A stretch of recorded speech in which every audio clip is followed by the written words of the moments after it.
So as I was praying last night for this message, it's about 10:30, laying prostrated in the office that I work at, and God flooded me with some very vivid images and some very concrete things to say. Because I think all of you are sitting out here for a very specific reason today. And he doesn't always do that when I give messages. But today, I believe that God is going to speak to some of you very, very clearly. So I'm just asking you to put your seatbelts on and to truly listen today, because I think God has some words for you as we look at this series and this message today. So for those that are just coming in, we're in the Walls Fall Down series, which is studying Joshua, and as Joshua took Jericho. And last week, Tom gave his message, and he talked about in Numbers when Joshua went as a spy, him and Caleb, and they went to Jericho, and they came back, and two of them looked at the situation and said, "My God is bigger than the walls that are in front of us," and said, "Let's go take it." And 10 of them said, "Oh, it's too big. They're too strong. They're too much. This is way bigger than anything I could imagine."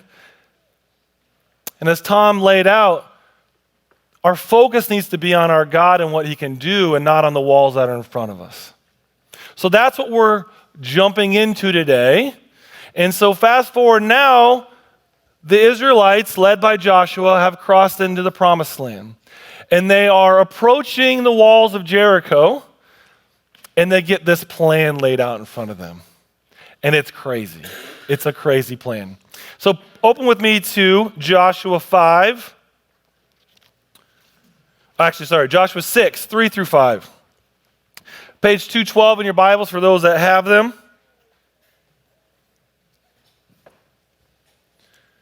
And here's the plan that God gave Joshua. March around the city once with all the armed men. Do this for 6 days. Have 7 priests carry trumpets of ram's horns in front of the ark. On the 7th day, march around the city 7 times with the priests blowing the trumpets. When you hear them sound a long blast on the trumpet, have all the people give a loud shout. Then the wall of the city will collapse, and the people will go up, and every man straight in. Okay, I don't know about you, but if I'm looking to take a city, probably not the plan that I draw up, right? A little bit unconventional, a little bit out there. Okay, maybe not a little bit, a lot bit out there. Okay, this is craziness. And if you take it out of context, I think it really plays with you. But we all have to understand is that God's ways are not our ways. God's ways are better than our ways. God is always doing unconventional things through unconventional people for his purposes. Go on to the next slide here a second. So there's 2 passages that I want to hit on. Number 1 is Isaiah. "For my thoughts are not your thoughts, neither are your ways my ways, declares the Lord. As the heavens are higher than the earth, so are my ways higher than the ways, and my thoughts your thoughts."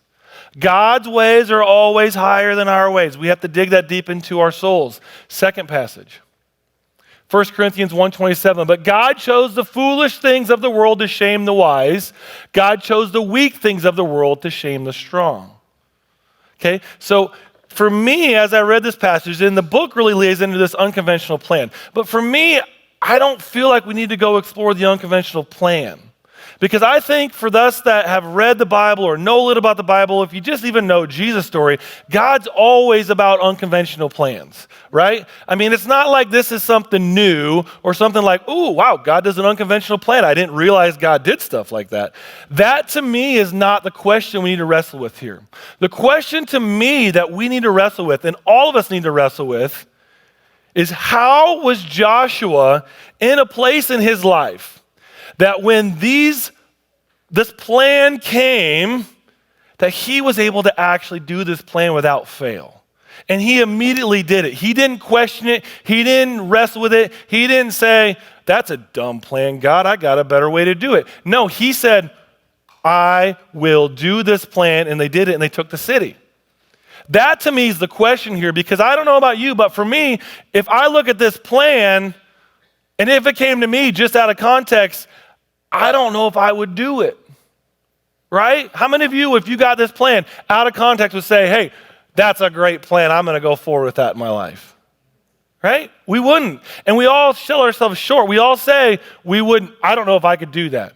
And so we have to look at what's been happening in Joshua's life for him to be able to stand on God's faithfulness in his past, for him to know the truth of what God has done. And we're going to rephrase this question when I go through this. So let's just dig into Joshua's history a little bit. I'm going to tell you some things about Joshua leading up to this point. All right, number one, Joshua was born in Egypt, just like Moses. He was hidden in the Nile because, again, at that point, Pharaoh decreed all the kids to be killed. So he had been saved at a very early life. And so God did that. Number two, he was part of the Exodus that witnessed God's miracles and plagues to flee themselves from Egypt. He had been there through that. He was actually in Egypt. He saw the 7 plagues. He saw the Red Seas part.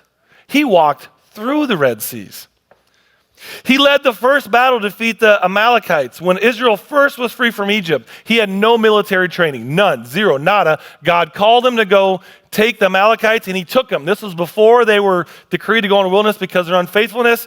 He was part of that. He was one of those 12 spies that when he went there, he saw positive and the other saw negative. He accompanied Moses up to Mount Sinai. And the first time that the 10 Commandments were given, he was there and he witnessed Moses communed with God. He was a custodian outside of the tabernacle, the tent, where Moses would go and commune with God all the time. He sat outside the tent when God is talking to Moses. What do you think he heard and what do you think he saw when he did that? He was a faithful disciple of Moses for 40 years. This is Moses we're talking about. Okay, he learned from Moses for 40 years. I'm not even 40 yet. I'm 37. This is longer than I've lived. He learned from the very guy who communed with God, one of the few people who could stand with God and wouldn't be killed. That's who he learned from. His name literally means God will save. That's what Joshua means, God will save. Him and Caleb were the only 2 of their generation that were able to go in the promised land. Everybody else of their generation had to die off because of their unfaithfulness, and he was able to go to the promised land. What do you think that tells you about where you stand with God? And right before this passage, he had crossed over the Jordan. And remember what happened. God told him to take the tabernacle, stand in the river, I will part the river, you will walk on dry ground. And they crossed over into Israel, the promised land, on dry ground. So let me rephrase this question to you. If you are Joshua and you get this command to walk around the city 7 times, and you get this thing to blow the trumpets on the 7th day, and you're going to take the city, and this has been your history, what do you think you would say at that point in your life? Yes, I will do this. I have seen you work in the past. I have seen you commune with Moses. I have followed for 40 years. This is not craziness. This is faithfulness because of what he's done. And you would have too. Don't sell yourself short. You would have said yes too. You would have gone and walked around those Jericho walls just like Joshua did. Because God had been faithful beforehand. He had shown Joshua things. He had planted things in his life when this call came that to the outside world looked crazy. He had God working in his life to be able to stand in the truth and to know that God can do immeasurably more than I ever imagined, ever think, ever do because of what he's done. And you would have too.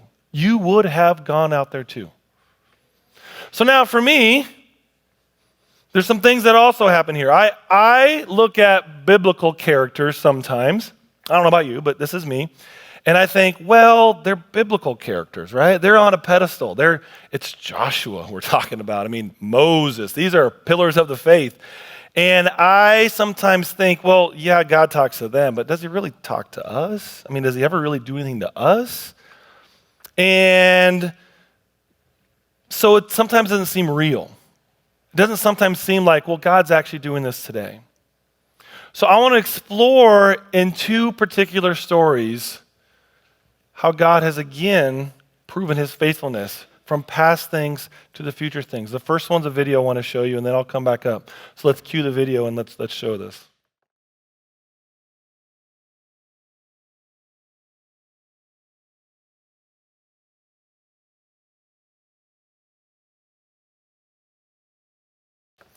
A bit of an unconventional plan, wouldn't you say? That song, for me, has a huge and deep and meaning place because it met me in a very dark spot in our ministry. And I can honestly say that if without that song, I don't know if I stand here today, honestly. So to hear the story of that background, that moves me. That moves me because God uses things that we don't even know, people that we don't even fathom. So the next thing is, okay, there's this biblical character. I get that. But what about that story? Well, that's some guy that wrote this really famous song. And obviously, that's someone we don't know. That's something over here. And so I want to bring this home a little bit. And I'm not saying this to put myself on a pedestal or talk about it, because it's truly through the grace of God that he has worked through me. And I'm going to give you a little bit of my background and my story in my calling into Haiti. And again, I'm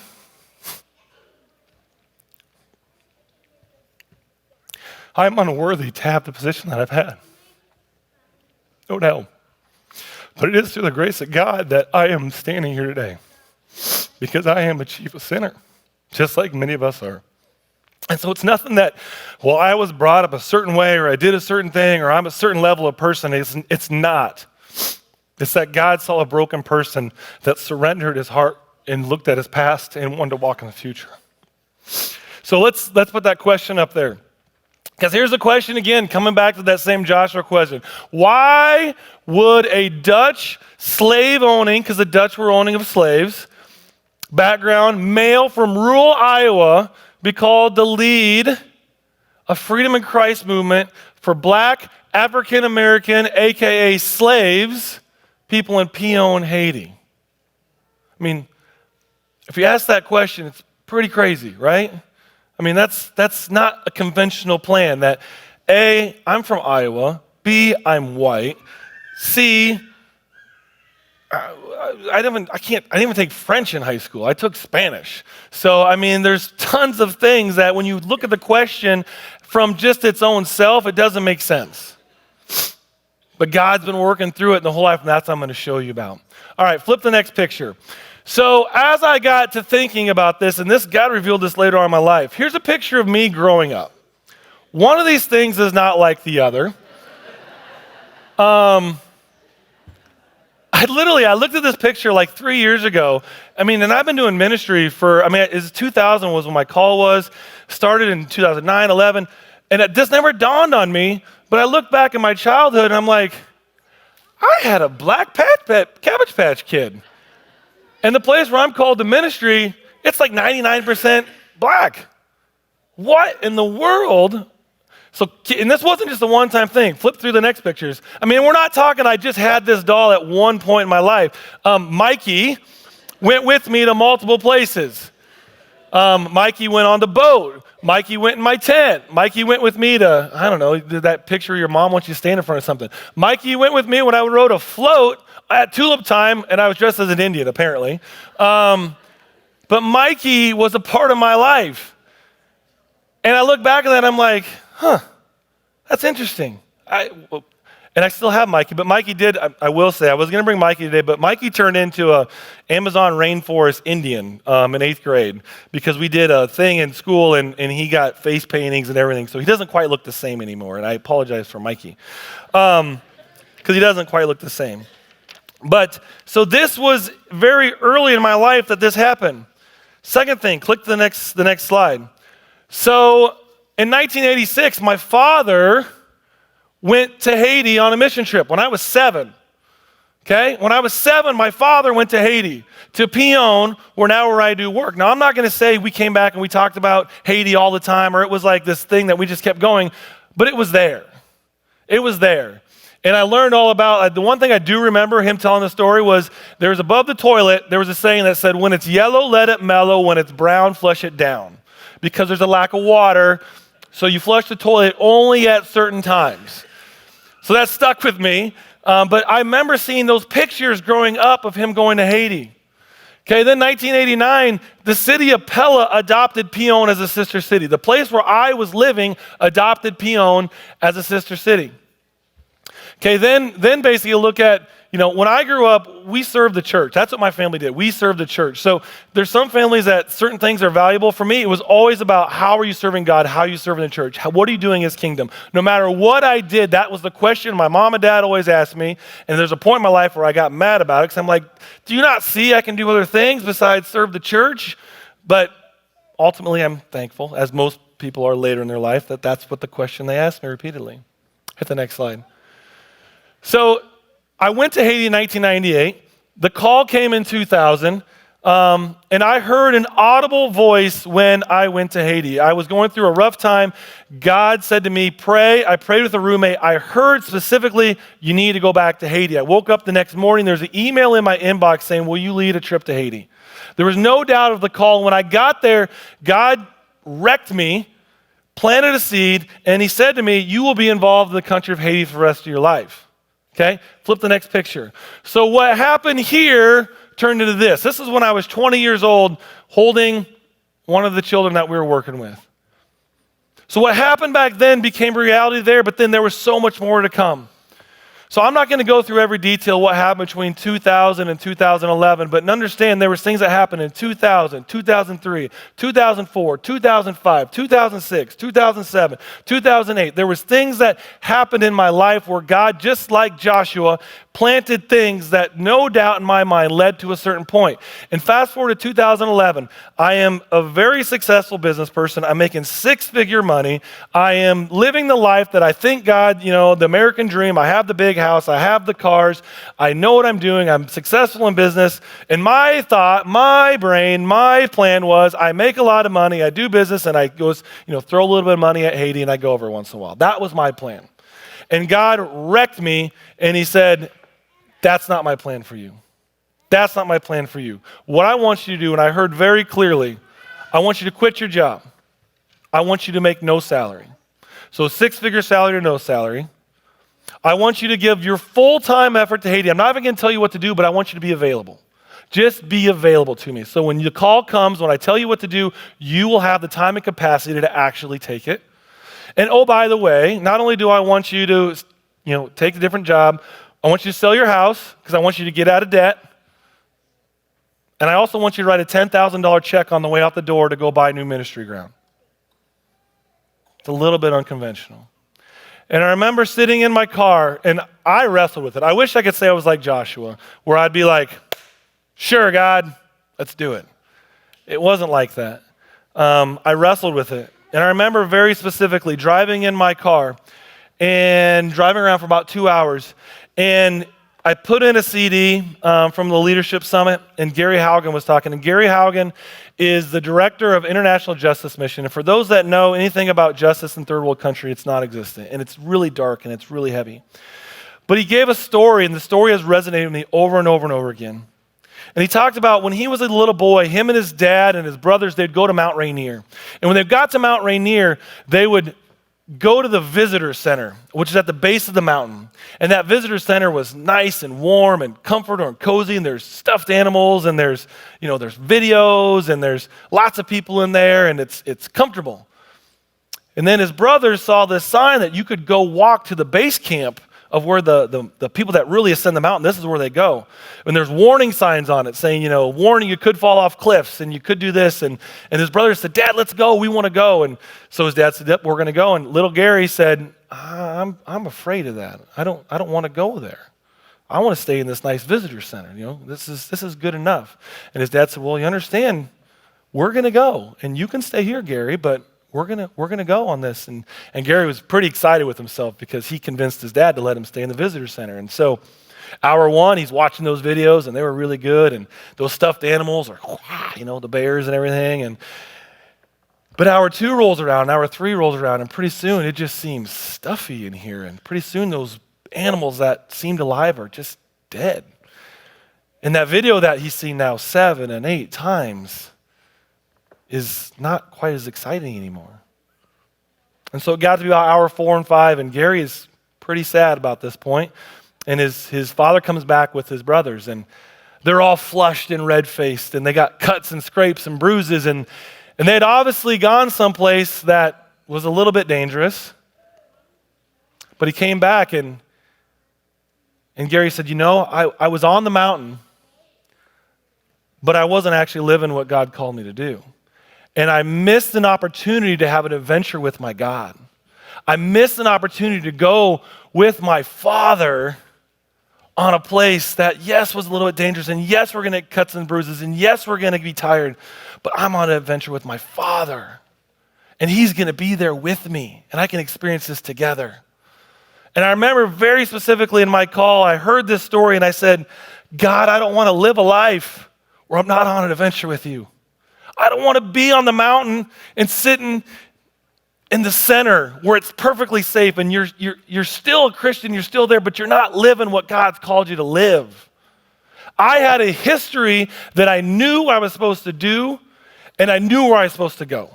There was no doubt if I look back at my path that where God wanted me to go. No doubt. The question was I going to step in faith and walk into that calling? Or was I going to play it safe? Was I going to play it small? Was I going to put my God in a box and be on the mountain, but live in a completely safe and normal life? And I think that's the call for all of us today. You have a history. You know where God has called you.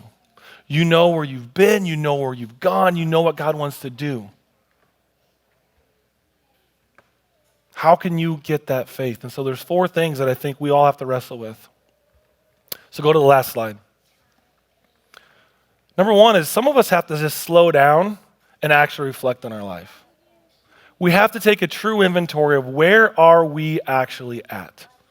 Because we've filled our lives with so much garbage and so much stuff, and we put things in our way, and we're running at Mach 10, and God can't even get your attention even if he wanted to. Slow down and reflect on where you've been. Because in that, God's going to reveal your future where you need to go. And for some of you in particular, there is sin and there is things in your life that's preventing you to live the future that God's calling you to be. There's a healing that has to come out of it. There's a healing that has to take place. And you have to repent because God will only work with repentant hearts.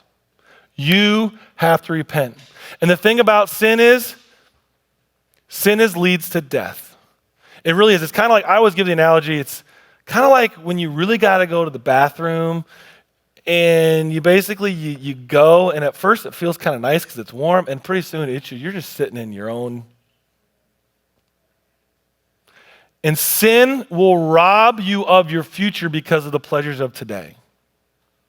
Don't allow the pleasures of today, the instant things that are coming up that you're like, not a big deal, to rob you of your future, because God's got a future for you. Number 3 is take small steps of faith. You can't make huge leaps of faith without getting your faith legs. All right? I couldn't go in 2011 to take that big step of faith. Joshua couldn't go take Jericho until he developed his faith legs. And for some of you, you just need to start doing some things in faith. Okay? There are times where God is just waiting on you to go do something. You have to start doing some things and taking those steps of faith because God will meet you. If you're living a life that there is no need for faith, God is not going to show up. But there are times when you got to get a step on faith because at some point you're going to be asked, and the question is, are your legs ready or not? And number 4 is that you need to walk humbly with your God. So for those of us that are doing it, for those of us that are going, for those of us that are in the battle, you have to continue to walk humbly. So many leaders have derailed because of egotistical leadership. So many people have derailed because they've taken those steps of faith and pretty soon it becomes about them and not about serving others. You are called to serve your purpose, not to have your purpose serve you. Too many people get derailed because they say, I want a purpose. And then God gives them the purpose, but they want that purpose in turn to serve themselves in some way. And God's not about giving purposes that serve yourself. I'm not saying there's not benefit. I'm not saying there's things, because you're going to go on a journey with your Father, which is what we all want. We want to go on a journey with our Father. So worship team, as you come up here, will you please come up, because I'm going to wrap up here. As we finish this time, I ask you just to wrestle with these. Where are you at in this journey? What has God done in your life leading up to this point that you can reflect upon, slow down enough, go back to and say, there's a calling there. A lot of us, it goes back to even our youth. How many of us had a dream that was given to us long ago, but we basically shoved it away because life happened?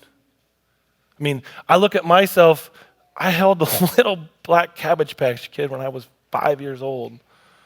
That was a calling that I didn't even know about. And that's usually where it comes from, because that's the unfiltered. All of us that have kids, like, they are unfiltered and they are speaking the truth. And the thing is, I don't have to tell you where you're at in this walk, because you know it. You know it, and God knows it.